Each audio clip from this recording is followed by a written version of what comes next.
this particular term where we are doing tests, I came in, they put test for primary 2 students without objective.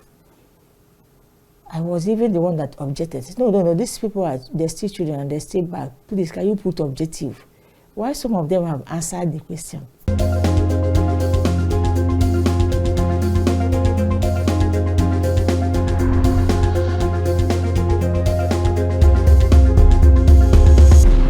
Welcome to the conversation. This is where we dive into the most pressing issues of our time, exploring ideas and experiences that shape our world. I'm your host, BEATRICE OKINBALOYE. Let's get the conversation started. According to UNICEF, Nigeria has 15.81 million out-of-school children. Those further out of school are 15.23 million are from northern Nigeria, where the remaining 2.58 million are from southern Nigeria. Further breakdown shows that primary school has 8.98 million out-of-school children. Junior secondary with 3.92 million, while there are 4.91 million out-of-school children in the senior secondary school in Nigeria. Those reasons for those children being out of schools include poverty, inadequate infrastructure, insecurity, and other factors are gender inequality and disability. In spite of efforts of various levels of government, federal, states, and local, at ensuring the more children have access to education, there's still a lot to be done to ensure that greater numbers of children in Nigeria go to school. The non-governmental organization, corporate bodies, and public-spirited individuals to mitigate the situation cannot be overemphasized. So today, we will be discussing on widening the base of access to education in Nigeria. And in our studio today, we have one of the organization, the daughter of Lady of Peace Congregation, and Sister GLORIA. Glad to have you here. Thank you. So tell us about your organization and what you do. Our organization is like a religious organization, but we do a work that is not actually pure religious because we help to take the children out of the streets. We have school. During the school hour, we go through the streets. We saw a lot of children on the street. They're not in school. So when we ask their parents, they don't have money to be in school. So we open school, we put them in our school to ensure that they get enough education or skills that can help them to fit in the society. Okay, you have mentioned the issue of out-of-school children, even from the statistics, according to the UNICEF. How bad is the issue of out-of-school children in Nigeria? Yeah, that is actually the people who are helping. The people that are not in school, because it's not that they don't want to go to school, it's only because they cannot afford it. Okay, so how bad is the situation since you've been going around, checking out, looking for people who have been out of school? How did you see the situation in Nigeria? How bad has it been? It was very bad because you can see a lot of children, a lot of them. And the most painful thing is that they love to be in school. Okay. So there are plenty. Imagine now we have one school in only particular area, but other places I went, you will see a lot of children outside. Okay, thank you. How was your initiative started, and when is your catchment area? Where is your catchment area? My catchment area is mostly in the urban places, like here in Abuja. All these satellite towns, like in Maraba. We started from Maraba. Okay. You see a lot of children outside there. We have gone to a lot of places here in Abuja, like in Gwagwa. There's a place they call Pezi, near after BG in Kubwa. I've been to a place there before Zuba. So all those villages, I have visited them. I have interviewed children that I saw on the streets. I have met their parents. They don't have money to be in school. How was your initiative started? It's like a child ambition.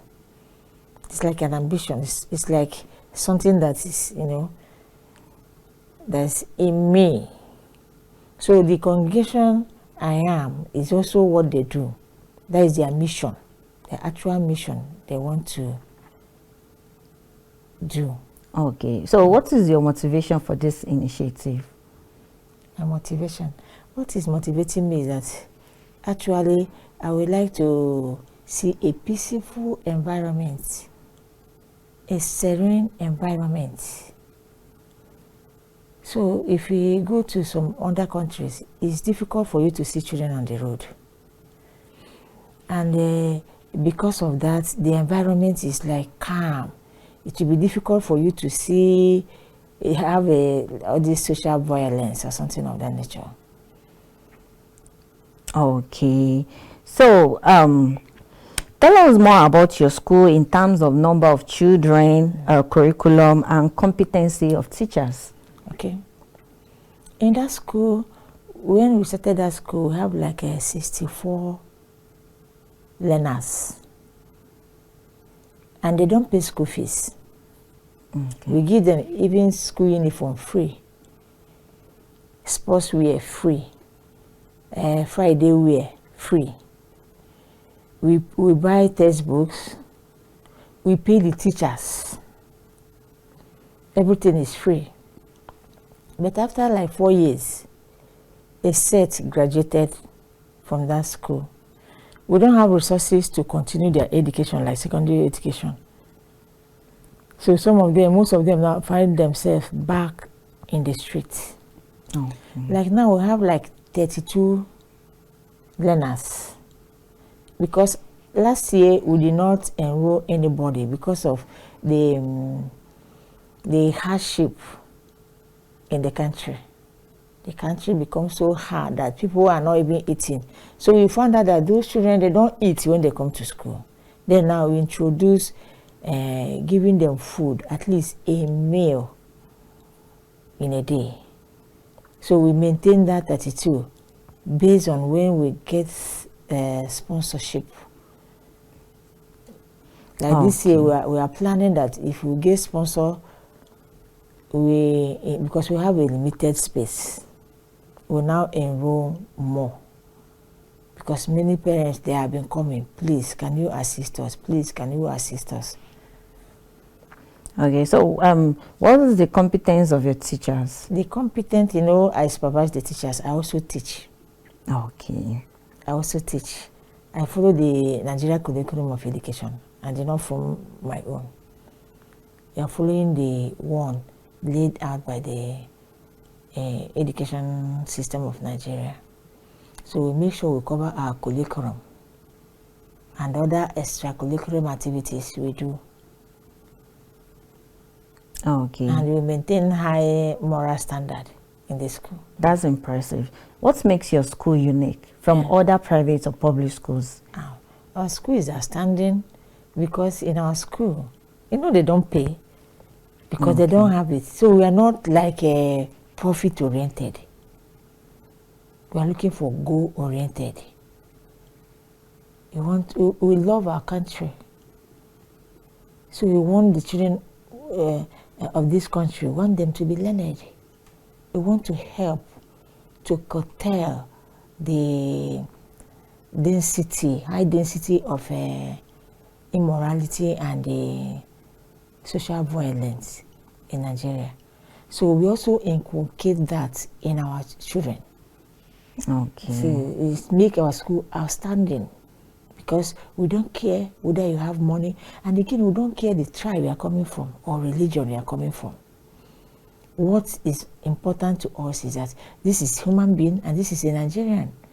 Even if you are not a Nigerian and you are living here and you can't go to school, we don't want you to cause problem for us. We enroll you and make sure that you are punctual and you are getting what you're supposed to know as a child. Okay, thank you very much. So let's go on a short break, and when we come back, we're able to know more about this non-profit organization. Thank you. Welcome back. This is the conversation. Today we have a non-governmental organization here with us, and they have helped children out of streets into the classroom.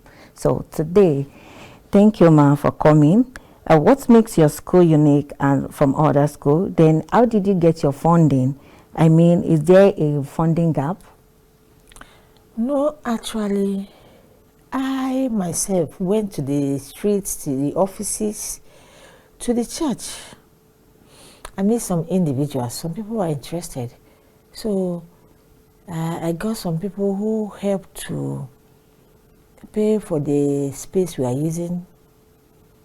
I even went to as far as going to like mob, and some people gave me seats for a start. So some people gave money, we bought school uniform. And like today, it's like every day I call one person or the other, please can you help me and pay the teachers? That's how we found out. I've not gotten like a sponsor, but just individual trying to help the ones they can do. Okay, so that's how you get your funding. Yeah. Is there any funding gap? Yeah, because as at some months, it will be difficult for me to pay my teachers, and it's not paying alone. You know, we buy little things like textbooks, like marker we use to write, and we are giving them food.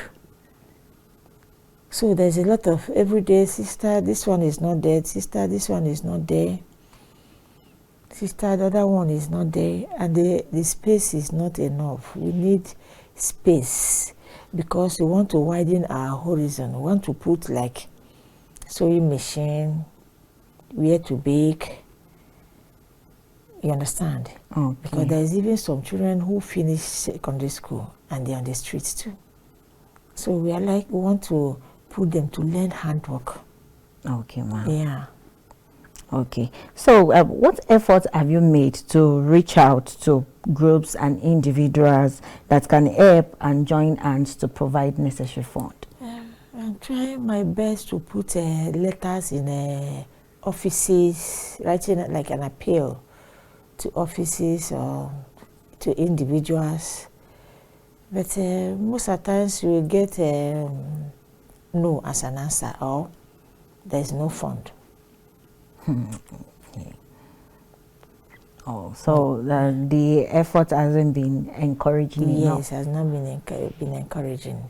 Oh, There's even one institution I met, they said the only thing they can do, that if you have students, they can come and teach them how to bake and how to do this. I say because of space, you have not gotten people with mature mind that you can teach.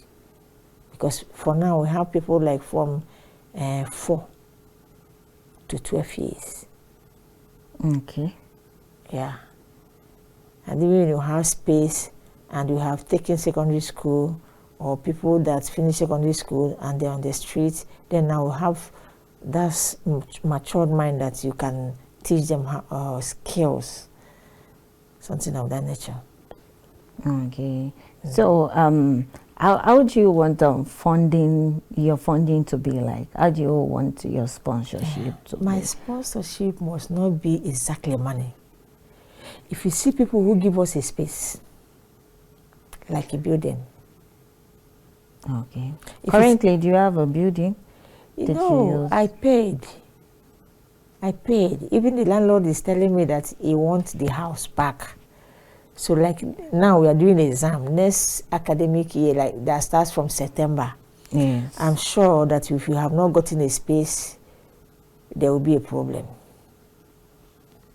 Okay, so the sponsorship we are looking at is that if we see people that can say, next year I will give the school uniform, or I can pay one teacher, or I can pay 2 teachers, or I can buy sports wear for the children, or I can give so maybe a bag of rice or a bag of beans or this.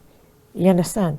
This is the kind of sponsorship we want. Okay, so your school also cater for feeding. I say we give them a meal every day, because we found out that, you know, these people, they were not in school due to lack of money. Lack of money. So when they come to school, some of them don't eat. You know, children like that, 4, 5, 6, 7, 8, 9, 10, 11, they will come to school without food, and you keep them there from 7:30, 8, 9, 10, 11, 12, 1, 2. What are they studying? Some of them will be sleeping, and if you look at them, you know that they are hungry. No. So that is how we started sorting for feeding. So we started giving them a meal every 11 o'clock. So 11 is between morning and afternoon, so that it will sustain them.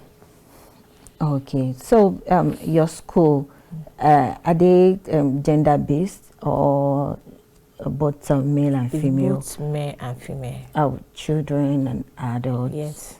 We take people from 4 years. Okay. 4 years. If you are 4 years, you're not going to school. We'll take you. Okay, so for 4 years old upward. Yes. Okay. Is do you have people in disability in your school, or just the normal? We may have somebody. We have one girl. I will not say actually that she's disabled, but she cannot speak. Have speaking impediment. She can speak, but not well. Oh, she's stammering. Yeah. She's stammering. It's not stammering, but you have something deep in the tongue that makes her to speak like. Okay. So how do you communicate to those sets of people? How do you make them feel among? No, whatever she said, you cannot tell her, why are you speaking like this? You're not, because by looking at her, you get what she wants to say, because she's also smart in class. Okay. So are you planning to bring more disabled people or people with disability? I know those ones, they have their school. Okay, so your school. If I have somebody who cannot walk well, but can talk, you can hear. For me, it's not a disabled, because he can be in the class because you understand. But when it comes to deaf and dumb, you know, their sign language, then now we don't have a provision for them, because to get a teacher will not be easy, because there's special education, like blind, deaf and dumb. In future, if we develop, we can have apartment for them, because they need special teachers. It's not everybody that can teach them. Before you teach them, you have to know sign language. Yeah, that's true. And the teachers, they're not easy to come by. Like sign language, you cannot just go on the street and you get somebody who knows how to do sign language. So it's something that if you are going in for them, you have that resources to equip the place, because you are going to, you know, I don't know how to. If you get the teacher, maybe from another state or far away, you have to provide a house for the person to live. Okay, so the current students, since they are children from the street, do you make provision for accommodation since you're on feeding, or it's just a Actually, school? I say from the street, some of them, they're with their parents. Okay. Yeah, there's some ones that are in street, they don't have where they stay. You know why we don't take them? Because now we don't have resources. If you get sponsor, we have hostel for them. Because having hostel for them, we multiply the workers. And we don't have somebody somewhere who says, okay, I'm entitled to these 5 workers, I'm paying them. So it's not employing people, it's employing people. You don't make them to also to be on the street, you have to cater for them too. Okay. So we are looking at the resources we have. So it's like we'll be evolving. If the resources increase, we add those things we want to add. From your work so far, what level of blame will you ascribe to parents of the out-of-school children? Will I actually say blame? You know, they have been talking about family planning. But it's not issue of family planning, because I have seen a family of 3, but they're not in school. I've seen parents who have only 3 children, but they cannot afford for them. You know, things changes. And again, it's not whatever people plan, they get. Man may plan, God disposes.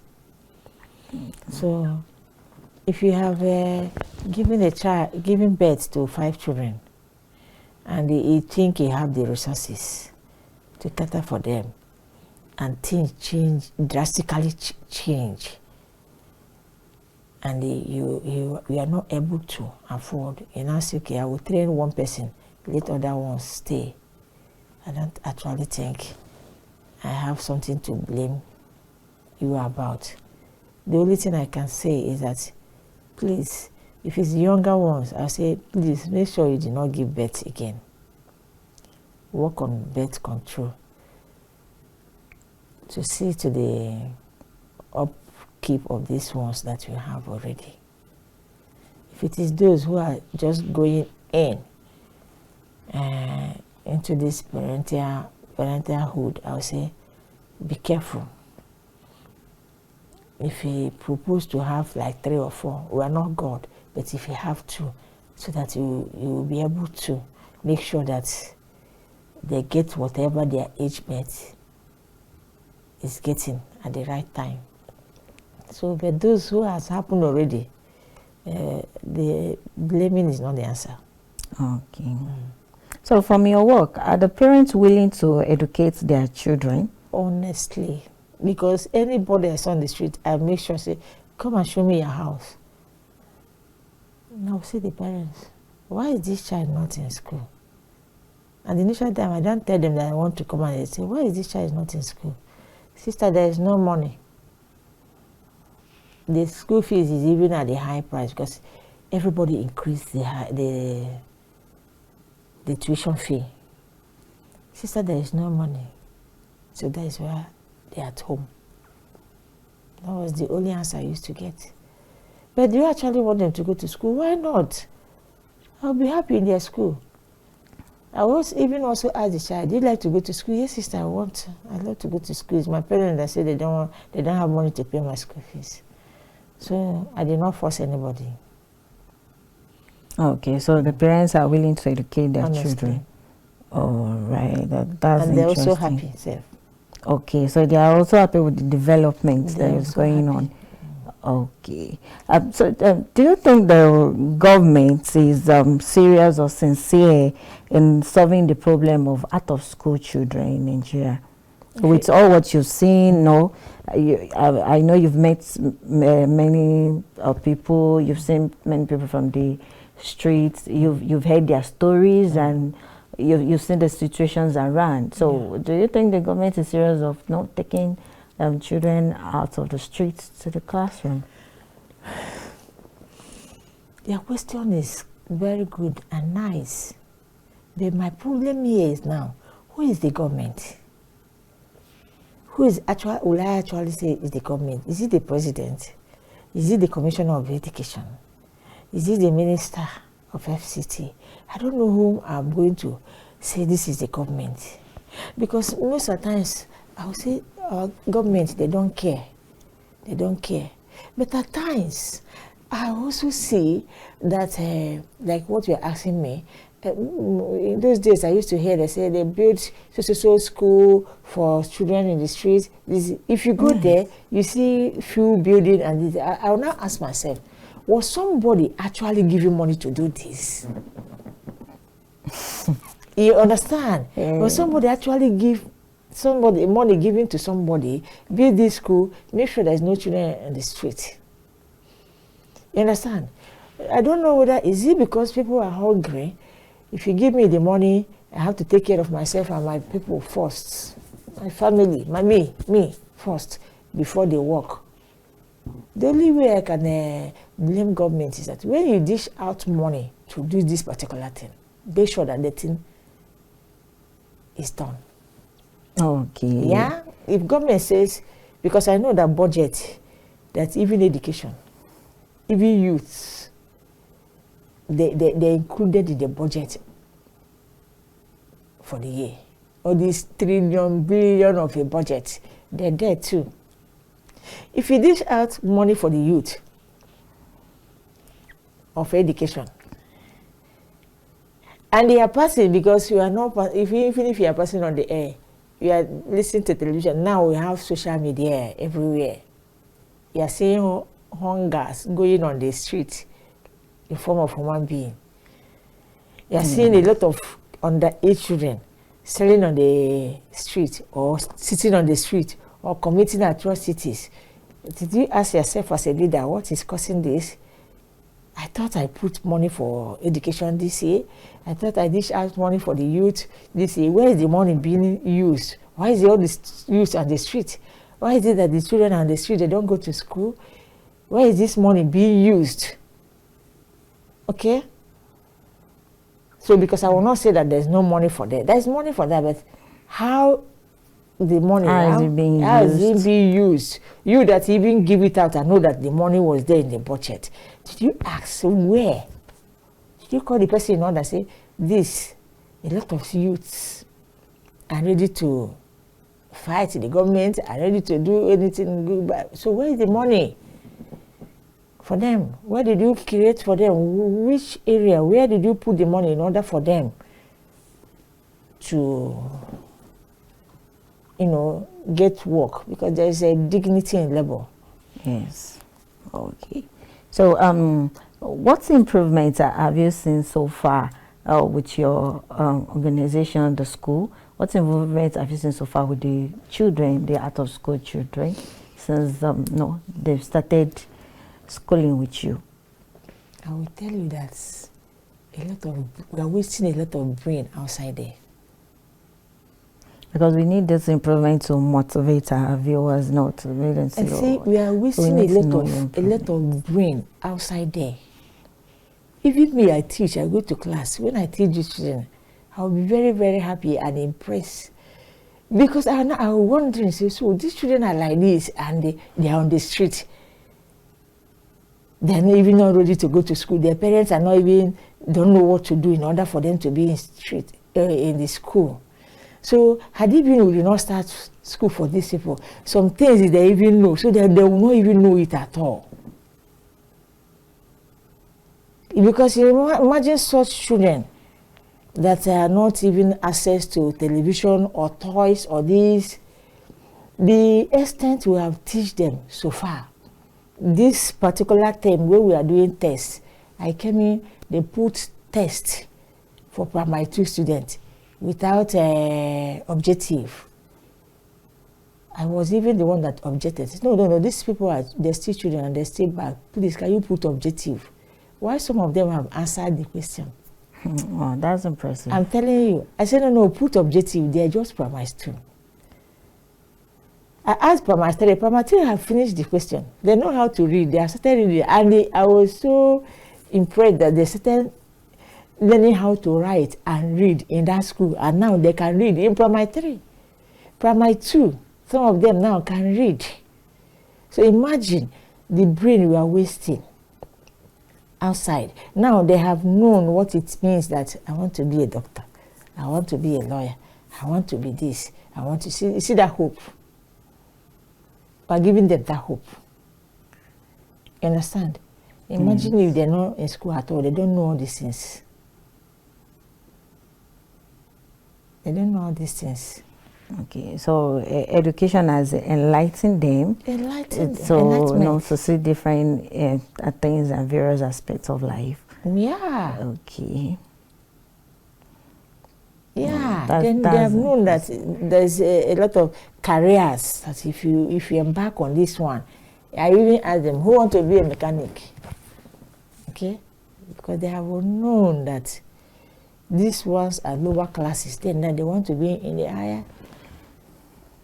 Okay. They want to be in the higher level of career. Higher level, yeah. Even so, who will be governor? Yeah, I will be governor. I will be this. You know that yes, these people are getting it. Okay, so your school has brought a lot of improvements to their lives as an individual and to the society generally. Yeah. So okay, any last word that you would love to give to your audience? Any last word that you would love to give to your viewers? What I want to ask let's say beautiful Nigerians or good Nigerians, you understand? This is what we, all of us, will be happy to embark on, because it will make me to live comfortable, makes you to live comfortable and be happy. You understand? I'm begging them, if they will come, let's put hands together. We really need sponsorship. There's a lot of parents knocking on the school every day. Sister, please, this child is not in school. Somebody sent me here. Because other parents will say, oh, you're not going to school. Go and meet sister. It will help your child.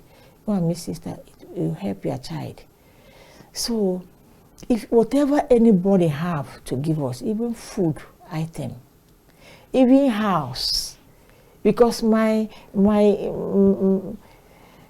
what I have in mind is that if you have small primary schools everywhere in all these villages near Abuja, inside this Abuja or Nasarawa, somebody can give us a big compound. We do it like secondary school and skill acquisition. So when you finish in that primary school, you are moving to that bigger apartment for your secondary school education, because it will not be easy to have primary, secondary here, primary, secondary here, primary, secondary here. So my intention is that if you have those primary school, different places, you have a house for secondary. So if you pass secondary, you are coming here, because maybe if there are 10 there, 10 here, 10 here, when they'll come here, they'll make a good classroom. They have secondary school. So those who are, their parents were able to send to secondary school, and but they cannot go further, we can also transfer them there to go and learn skills.